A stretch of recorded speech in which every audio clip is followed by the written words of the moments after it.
Petit Jornal. Inteligência e irreverência em doses diárias.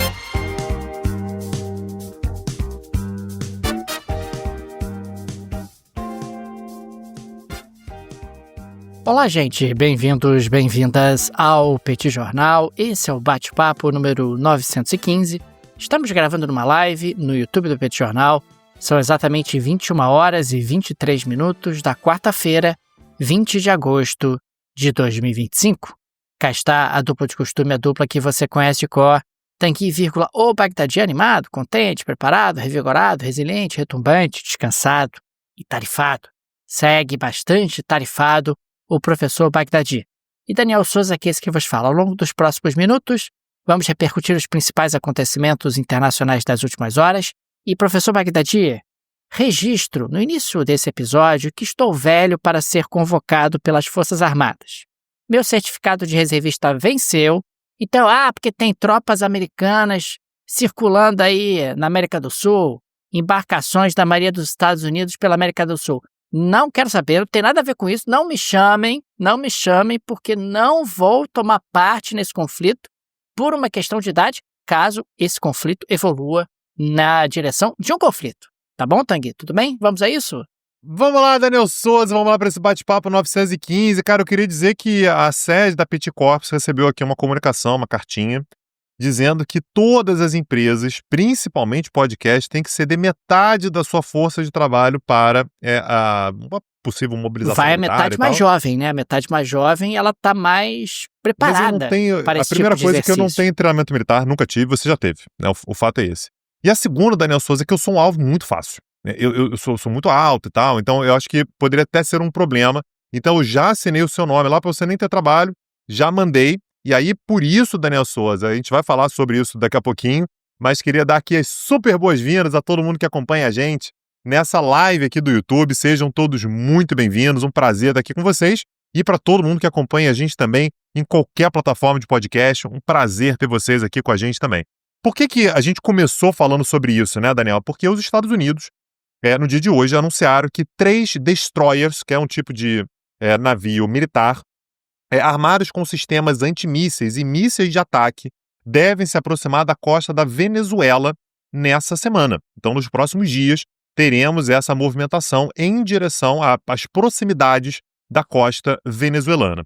Um tempo atrás, Daniel, isso eu não lembro agora se foi semana passada, acho que foi semana passada, a gente teve uma notícia que saiu no New York Times, dizendo que o presidente Donald Trump emitiu uma diretiva em direção ao Pentágono, dizendo que o Pentágono tinha que se preparar para eventualmente utilizar a força para combater tráfico de droga, cartéis de tráfico de droga, que seriam equiparados a grupos terroristas e que os Estados Unidos teriam a responsabilidade de atuar contra esses cartéis, mesmo fora do território norte-americano, né? Então é quase que uma doutrina Trump, né? Ele está criando ali uma regra, ele está criando uma lei, criando uma forma de interpretar as coisas e dizendo que o objetivo norte-americano é, em última instância, lidar com esses traficantes. E aí, um link que é importante a gente fazer, né, que isso também vem, não é de hoje, já tem algumas semanas que isso está rolando, na verdade, talvez alguns poucos meses que isso está rolando, é a alegação por parte dos Estados Unidos de que Nicolás Maduro não é o presidente da Venezuela.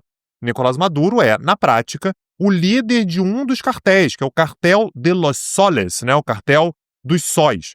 E, portanto, a gente teve, inclusive, uma recompensa de 25 milhões de dólares por informações que pudessem levar à prisão de Nicolás Maduro, e essa recompensa ela foi aumentada, inclusive, de 25 milhões de dólares para 50 milhões de dólares, tentando caracterizar, portanto, Nicolás Maduro como um alvo legítimo de ações militares americanas. No meio disso tudo, os Estados Unidos anunciam que 3 destroyers, que são navios militares, estão se movimentando para próximo à costa venezuelana. Hoje, a Karoline Leavitt, que é a porta-voz da Casa Branca, disse que o país, os Estados Unidos, usarão toda a sua força contra o regime do ditador venezuelano Nicolás Maduro. Eu vou repetir, Daniel, porque essa frase é muito importante. Os Estados Unidos utilizarão toda a sua força contra o regime do Nicolás Maduro. Abre aspas do que ela falou hoje diante da imprensa. O presidente Donald Trump está preparado para usar toda a força americana com o objetivo de impedir que as drogas inundem nosso país. além de levar os responsáveis à justiça. O regime de Maduro não é o governo legítimo, é um cartel narcoterrorista. A gente está falando, Daniel, sobre uma movimentação que, segundo a gente sabe até agora, deslocaria 4 mil fuzileiros navais e marinheiros para águas próximas à América Latina, ao Caribe, mas a gente sabe que o objetivo fundamental é a Venezuela, é estar próximo à Venezuela. E segundo fontes da Reuters, né, a Reuters fez uma cobertura bem ampla, né, sobre isso, segundo fontes que a Reuters, às quais a Reuters conseguiu ter acesso, esse é um processo que vai se estender por alguns meses, então não é uma coisa imediata. Claro, a gente não sabe, tá? Isso é uma fonte anônima. Pode ser que amanhã a gente já tenha que fazer aqui um bate-papo especial.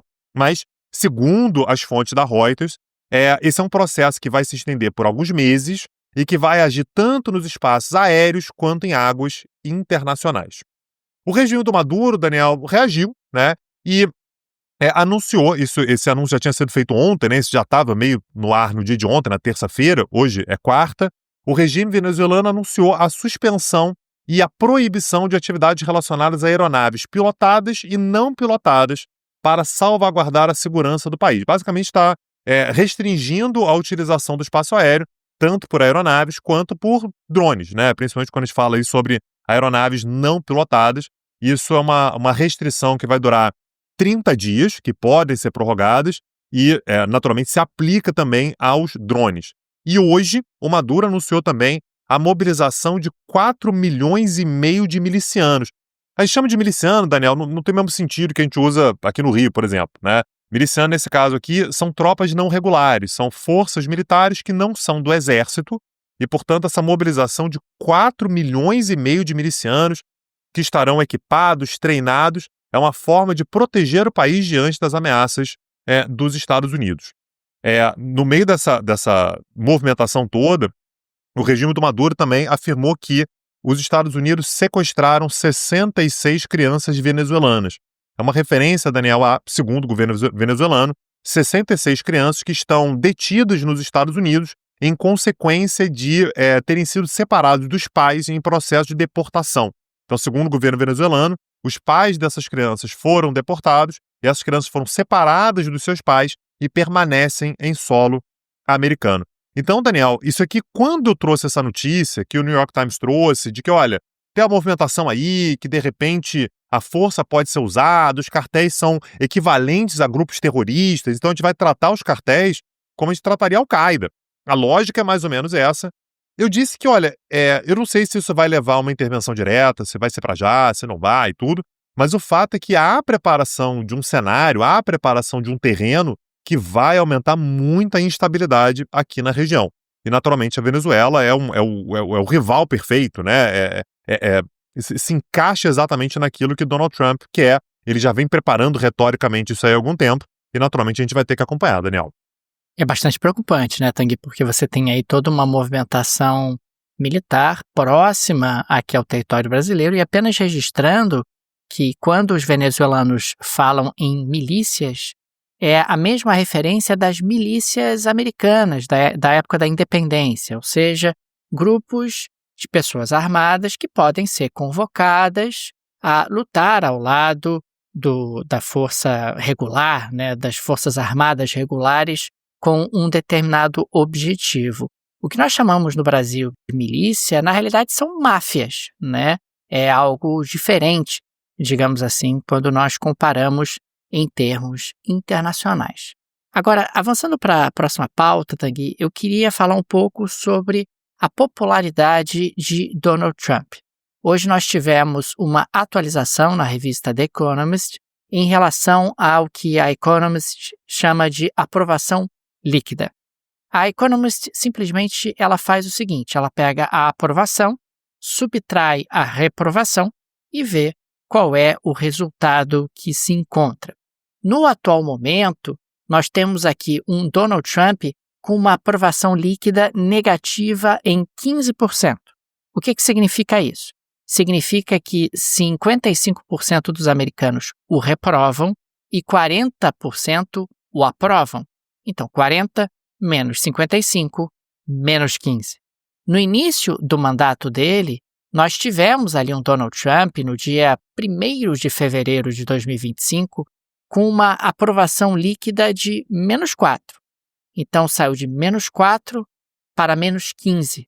Foi dessa forma que evoluiu a aprovação líquida do Donald Trump ao longo desse período de tempo.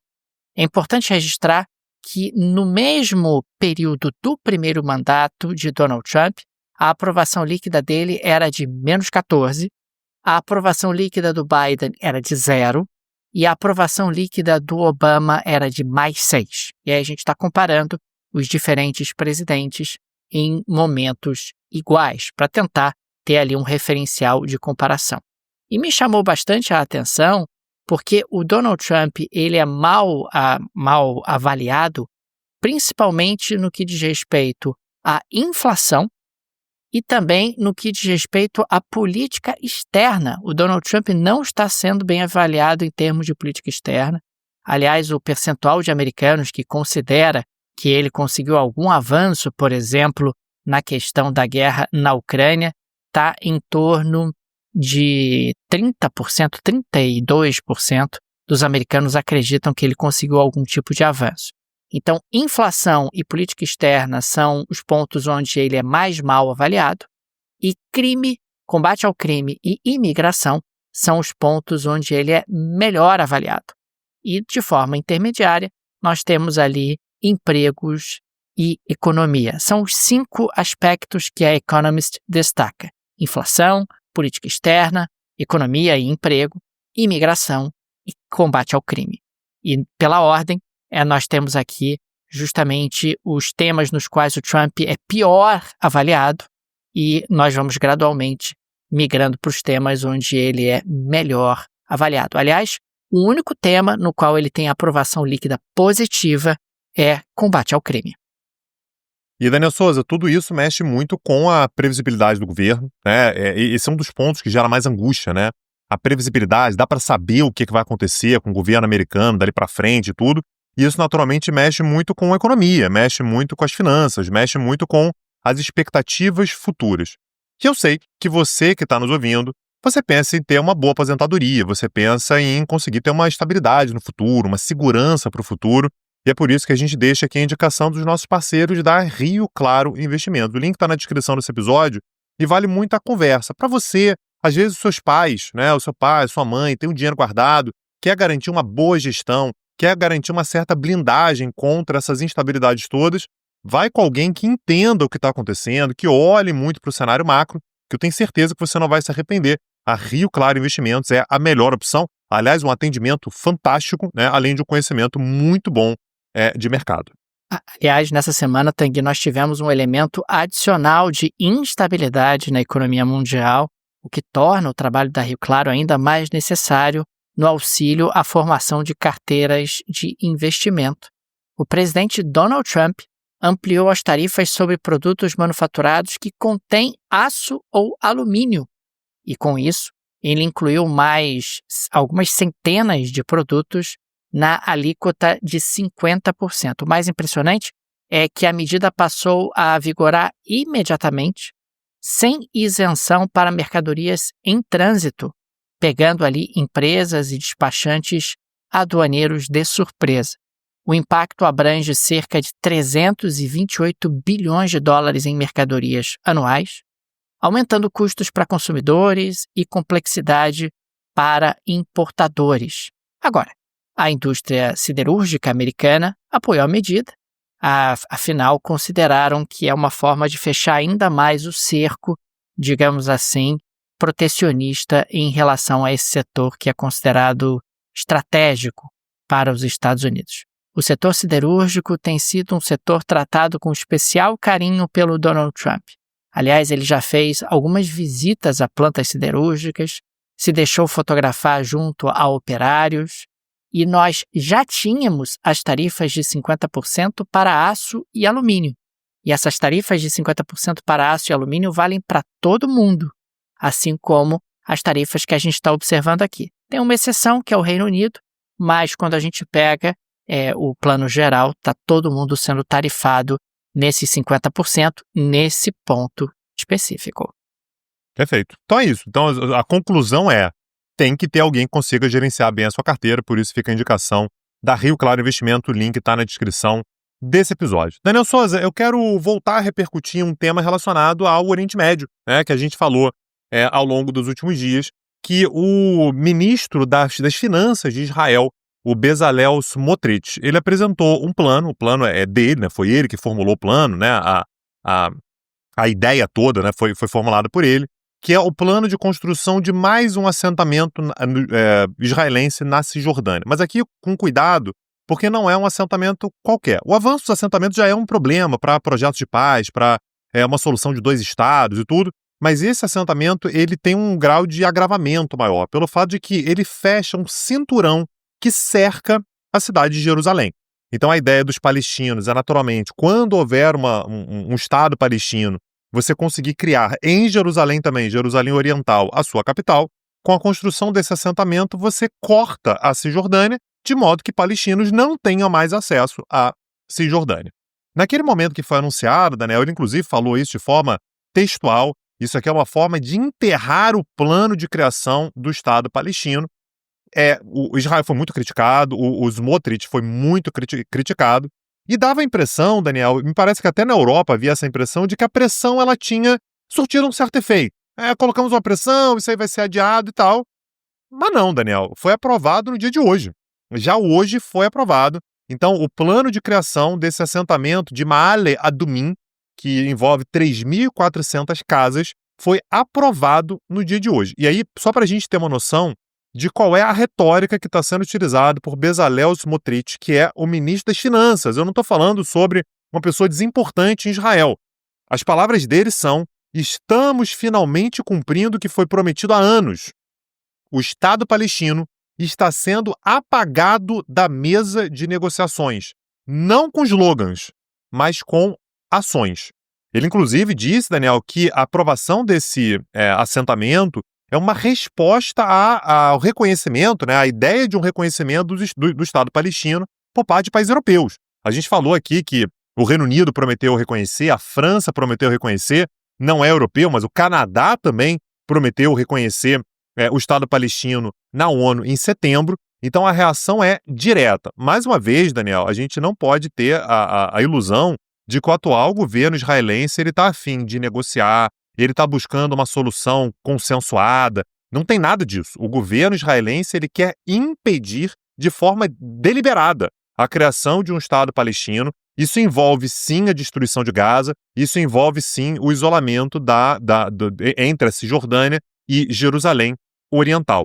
Esse é um projeto antigo, isso não é um projeto novo, é um projeto que já existe desde o ano de 2012, ele foi paralisado, voltou a andar, paralisou de novo, mas agora há um conforto grande o suficiente dentro do governo e internacionalmente, né, com costas quentes junto aos Estados Unidos e tudo, para que um projeto como esse aqui avance mais uma vez. Vários países, mais uma vez, fizeram duríssimas críticas, inclusive o próprio Brasil. O Brasil falou em uma flagrante violação do direito internacional e apelou para que Israel não adote medidas unilaterais que equivalem, que acabam equivalendo, né, à anexação. A Alemanha fez críticas muito duras. Tradicionais aliados israelenses ocidentais também fizeram críticas, como o Reino Unido, como a França. Mas o fato, Daniel, é que aparentemente a coisa está avançando e a ideia é começar a construir esse assentamento em alguns dias, algumas semanas já é para começar a construir esse assentamento, que é muito sério, Daniel, para qualquer objetivo que se tenha de se estabelecer uma paz duradoura e razoável na região do Oriente Médio, Daniel.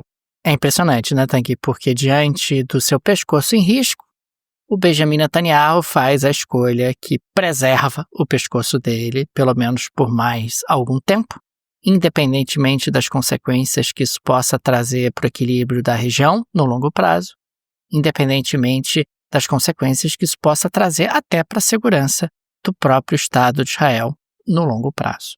Avançando para a próxima pauta, Tanguy, nós temos aqui o exemplo 368 desse podcast de parcerias que vão sendo firmadas diante desse contexto geopolítico absolutamente imprevisível.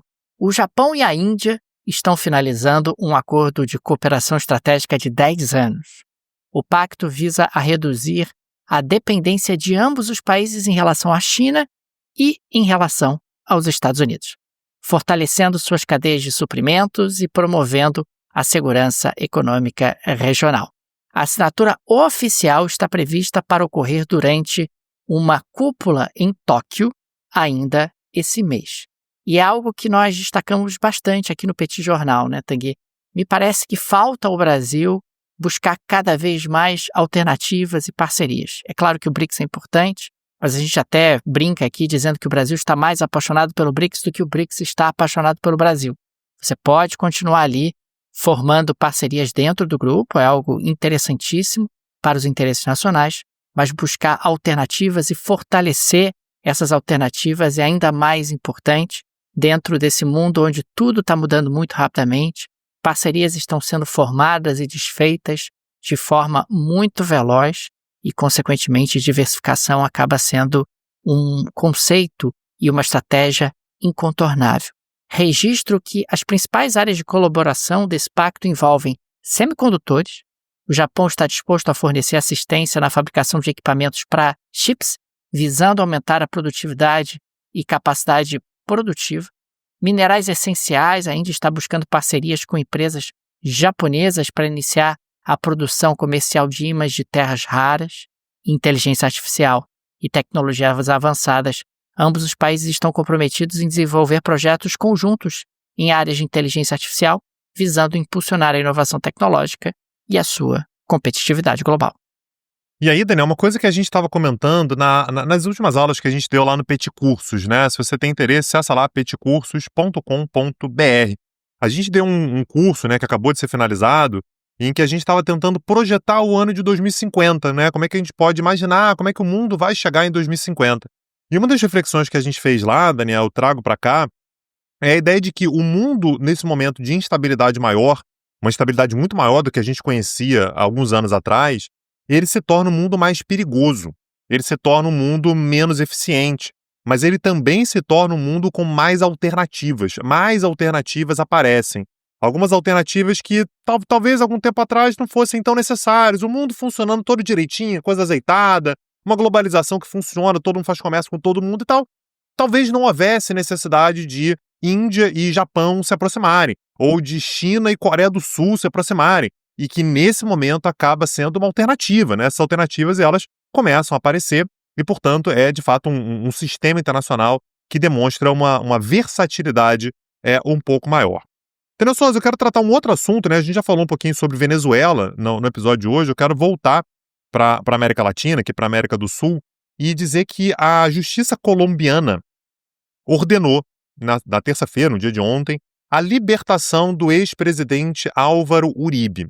O Uribe, Daniel, ele foi condenado a 12 anos de prisão domiciliar por suborno e fraude processual. A gente já falou sobre isso aqui no passado, Daniel, só para a gente conseguir entender esse processo, e depois eu falo por que ele foi solto, né, por que ele foi libertado. Mas o fato é que o Álvaro Uribe, Daniel, ele tem 73 anos atualmente, ele foi presidente por 2 mandatos da Colômbia, de 2002 a 2010, e foi certamente um dos presidentes mais importantes e divisivos da história recente da Colômbia. Ele teve um governo marcado pela mão de ferro no combate às Farc, então ele era amado por alguns, né, um cara que tinha uma popularidade importante na Colômbia, por conta da sua efetividade, porque não dava mole para bandidagem, aquele discurso que a gente conhece, e por outros ele era criticado por violações aos direitos humanos. Uma das coisas que marcou o governo dele era o pagamento de bônus a militares colombianos que matassem guerrilheiros. Isso levou, Daniel, até agora, né, o levantamento que se tem, a 6 mil dos chamados falsos positivos. O que é isso? O militar ele sabe que ele vai ganhar um bônus se ele matar rebeldes, se ele matar guerrilheiros. O que ele faz ele mata um civil e coloca o uniforme de um guerrilheiro. Isso aconteceu milhares de vezes. Até agora, o levantamento conservador é de que pelo menos tenhamos tido cerca de 6 mil disso são chamados de falsos positivos. Então foi um período de um agravamento muito grande da violência na Colômbia. Quando a gente fala sobre essa guerra civil, né, que é uma guerra de décadas e mais décadas, a gente contabiliza cerca de 8 milhões de vítimas aqui entre mortos, deslocados, feridos e tudo, mas 40% desses 8 milhões de vítimas foram durante o governo do Álvaro Uribe. Agora, esse processo dele, Daniel, remonta ao ano de 2012, quando Álvaro Uribe denunciou um senador da oposição, um senador de esquerda, um cara chamado Ivan Cepeda, de tentar ligá-lo a grupos paramilitares, que é uma questão tensa na Colômbia. O Cepeda basicamente tinha dito no parlamento que o Álvaro Uribe tinha criado um grupo de paramilitares que estava sendo treinado numa das fazendas da família do Uribe.